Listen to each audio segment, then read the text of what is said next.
Hari ini ada wawancara khusus dengan salah satu kepala sekolah yang ada di Cikarang, SMP Presiden School, yang dimana kita Presiden itu masih mempertahankan kurikulum nasional. Dan hari ini kita mewawancarai kepala sekolah langsung, Bapak Jatmiko. Benar ya? Betul. Pak Jatmiko, sekolah SMP Presiden ya masih mempertahankan kurikulum nasional, Pak. Sedangkan sekolah-sekolah di luar sana, Pak, itu sudah menawarkan kurikulum dari Inggris, dari macam-macam lah, Pak. Dan itu adalah kurikulum dari luar negeri. Sedangkan SMP Presiden yang international minded, tapi masih menggunakan kurikulum yang made in Indonesia. Kenapa, Pak?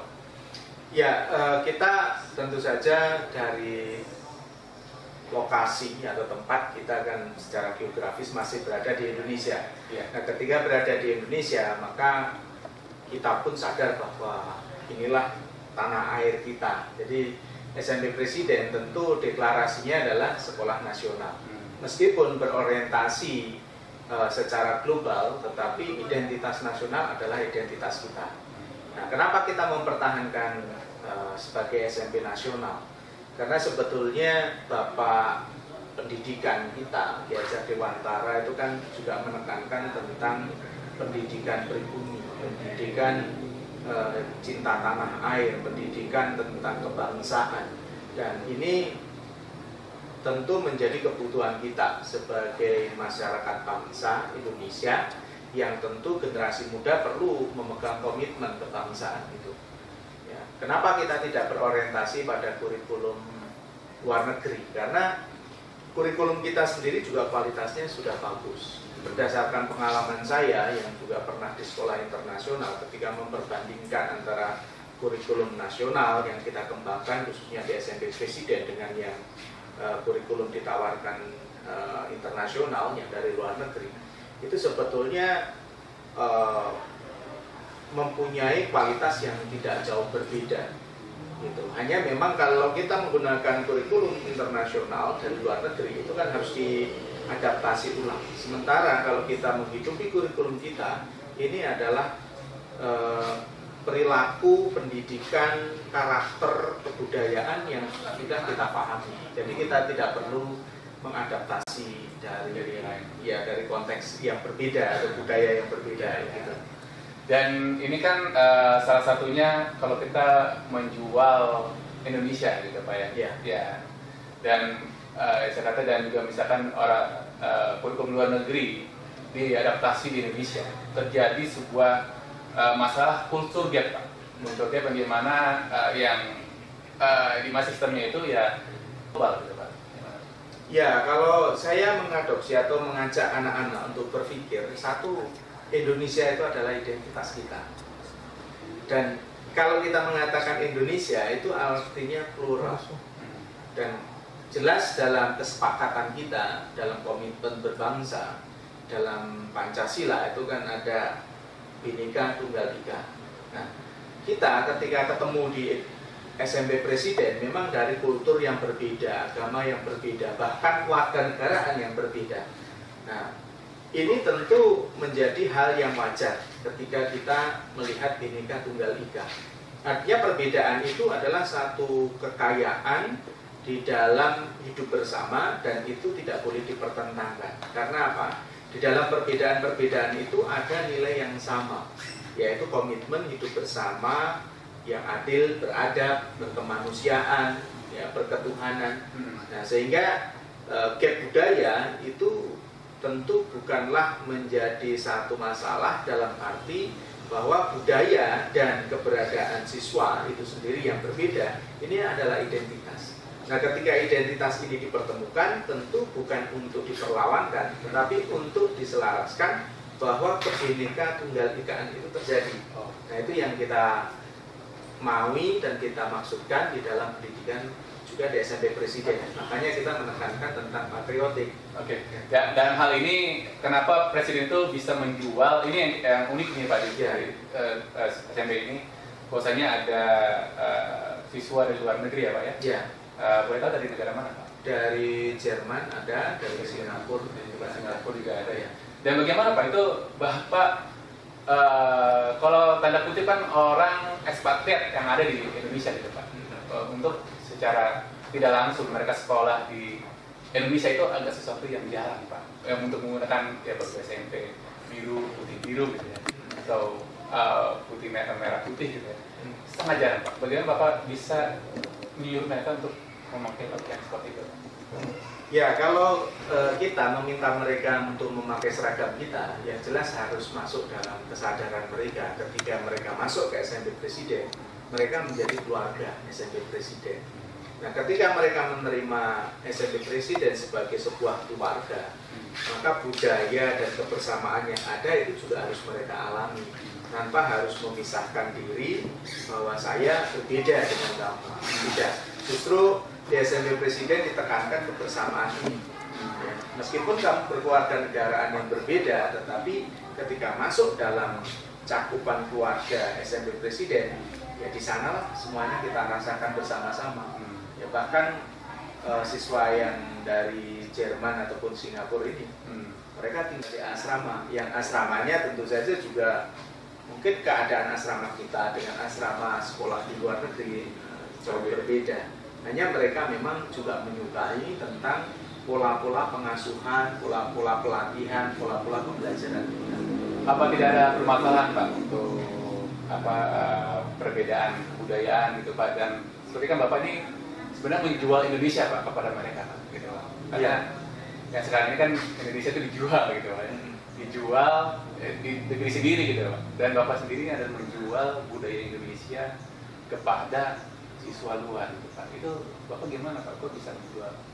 Ya, kalau kita melihatnya begini, bahwa pendidikan itu sebetulnya kan fokusnya pada manusia, dalam hal ini siswa.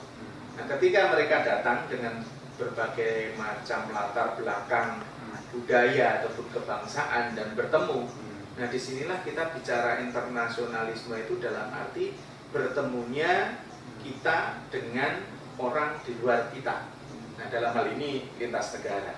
Nah, kemudian dengan budaya yang berbeda itu tentu kita saling belajar, bisa saling memahami, dan tentu saja kita harus sadar dan kita juga tanamkan kepada anak-anak bahwa budaya, kewarganegaraan itu adalah identitas kita. Makanya juga setiap bentuk bangunan juga Pak ya masih seperti, kalau saya berada di sini Pak, ini seperti SMP saya dulu gitu.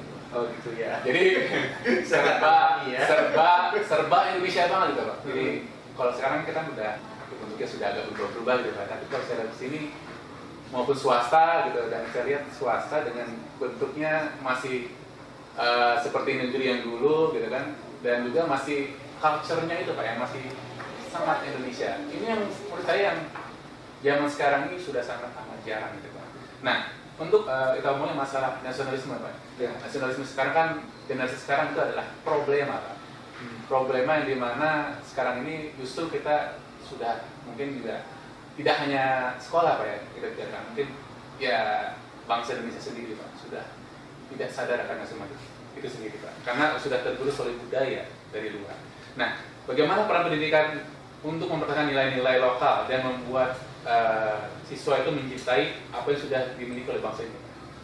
Ya, kalau kita menanamkan tentang nasionalisme dalam diri anak-anak itu, ya itu tadi, kita selalu kembali identitas kita itu identitas Indonesia.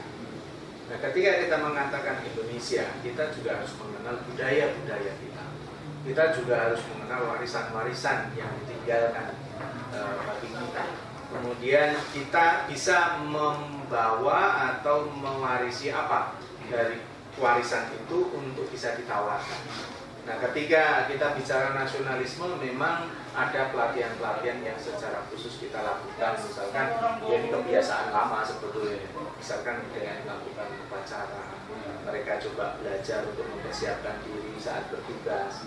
Ataupun, ya mereka mengeksplor tentang Indonesia. Dan untuk meningkatkan nasionalisme yang tinggi, SMP Presiden kan juga mengikuti program-program pertukaran atau festival-festival budaya di kancah internasional. Nah, ini artinya ketika kita berhadapan dengan bangsa-bangsa lain dalam festival itu atau dalam event-event internasional itu, anak kan menjadi sadar bahwa saya ketika bertemu dengan mereka, identitas saya itu Indonesia. Nah, mungkin hal-hal seperti ini di banyak sekolah itu tidak menjadi satu kesempatan atau peluang bagi para siswa untuk berinteraksi. Nah, sehingga luntur. Dan yang dilihat seringkali adalah budaya-budaya instan, budaya-budaya instan yang memang itu diadopsi dari kebiasaan-kebiasaan di luar orang Indonesia, dan ya karena identitasnya mengalami krisis, maka melihat kalau saya melakukan itu ya seolah-olah saya menjadi bagian mereka. Padahal ya kita juga tanamkan kepada anak-anak bahwa banyak orang di negara-negara lain ketika masuk ke Indonesia dari sisi kultur itu mereka mengatakan sangat luar biasa. Misalkan saja kita mempunyai 13.000 pulau, lebih dari 2.000 bahasa yang itu tidak ada di negara lain. Dan ketika hal ini kita ceritakan juga kepada orang-orang yang kita temui pada saat event-event internasional itu, mereka pun juga heran, ternyata Indonesia sekaya itu. Nah, ini kita tanamkan dalam diri anak-anak bahwa inilah Indonesia. Itu seperti festival apa yang sudah diikuti? Festival yang sudah kita ikuti itu lebih pada festival budaya. Jadi kita membawakan tema-tema budaya tertentu. Misalkan waktu ke Singapura kita mengambil tema budaya Jawa. Ketika pas kita ke Beijing misalnya, ini juga menampilkan budaya Dayak Kalimantan. Terus kemudian ini sih memang ada satu rencana ya, waktu dekat ini diundang lagi ke Beijing ke festival. Kita akan mengambil tema budaya Aceh, Sumatera. Jadi banyak hal yang bisa kita pelajari. Beberapa waktu lalu kita juga mengikuti, kita membawa tema budaya Jawa Barat. Ya. Ini yang memainkan, yang belajar, yang menari, yang menyanyi anak-anak. Nah, ini sekaligus untuk menanamkan kebanggaan saya sebagai siswa atau orang Indonesia yang juga mencintai budaya. Nah, saya kira hal-hal seperti inilah yang menyentuh nasionalisme kita. Oke, jadi itu adalah sebuah kiat ya Pak ya. Jadi itu sudah dijalankan untuk guru-guru juga termasuk Pak ya, untuk generasi sekarang supaya mereka lebih mencintai budaya lokal dan budaya negaranya Pak. Ya. Apakah nanti ada sebuah program yang di mana itu nantinya Pak bisa membawa Indonesia ke pentas luar Pak gitu Pak, kemungkinan bagaimana untuk persiapan itu? Ya, kalau persiapan yang terkait dengan budaya memang itu kita lakukan seminggu sekali ya. Hari ini sebetulnya ini juga hari bebas. Kalau hari Kamis di tempat kami hari bebas karena anak-anak masuk dalam kelompoknya, yang menari, yang menyanyi, yang orkestra. Jadi ini merupakan kesempatan kita berlatih, dan kemudian secara internal memang kita juga mempunyai yang disebut culture night. Jadi di sana anak mementaskan ya tarian-tarian atau nyanyian-nyanyian yang mereka latih. Itu setiap 6 bulan sekali dipentaskan atau? Ya, biasanya di akhir semester. Di akhir semester.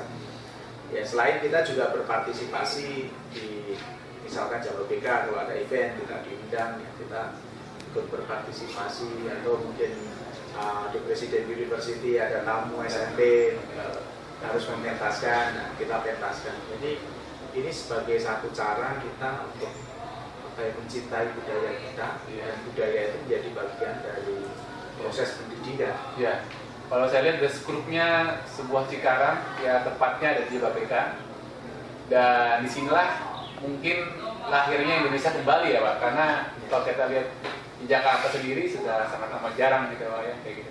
Ya, jadi Jakarta mungkin lahirnya kembali Indonesia dengan budaya-budaya lokal bisa terjadi di sini Pak ya.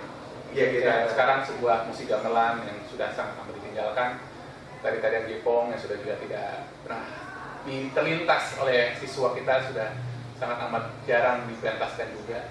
Tapi mungkin dengan hadirnya Presiden, SMP Presiden, ya sebagai cikal bakal kita melestarikan budaya kita akan tetap lestari dan akan tetap dinikmati oleh generasi yang akan selanjutnya.